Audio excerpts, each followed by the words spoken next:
Hi, I'm Susan Graham, the Special Collections Librarian here at UMBC's Alvin O'Kuhn Library and Gallery. I'm here to talk to you about our collection of science fiction fanzines. Since the early 1900s, fans of science fiction and fantasy have produced thousands of fanzines to share writing and art, discuss literature and politics of the era, and build community among fellow fans. To get started with fanzines and zine culture, here are a few simple tools of the trade.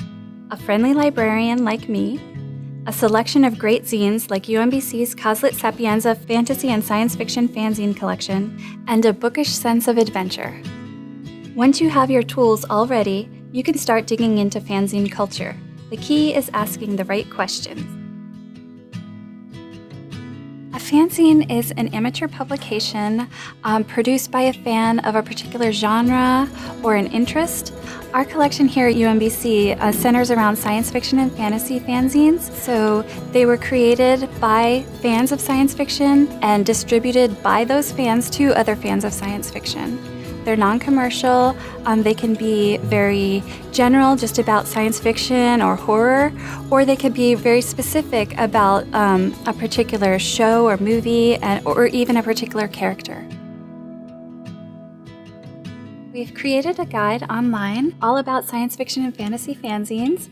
On our first page, it just goes into some definitions and gives you some more links about learning about fanzines and zines in general.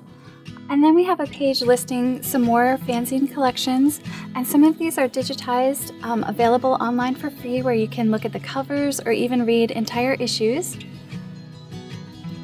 We also have some internet resources like the Fancyclopedia, Zine Wiki, and also Fanspeak, where you can learn more about the different types of words that were used amongst members of the community.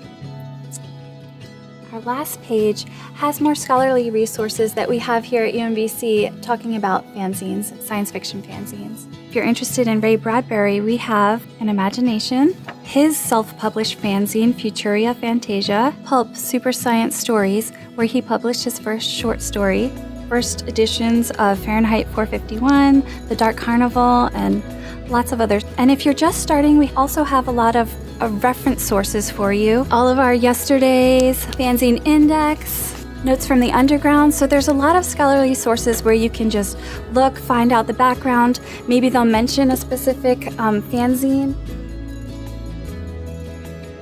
A great way to learn about it is by looking at this exhibit that some of our undergrads worked on this summer. We had a great project called a collab, where we had 3 students, interdisciplinary, working, researching with the fanzines.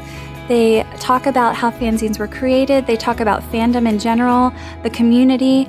They really became experts on this, and you can too. One interesting thing about the fan community is something called Fanspeak. So they have their own jargon or terms that they used.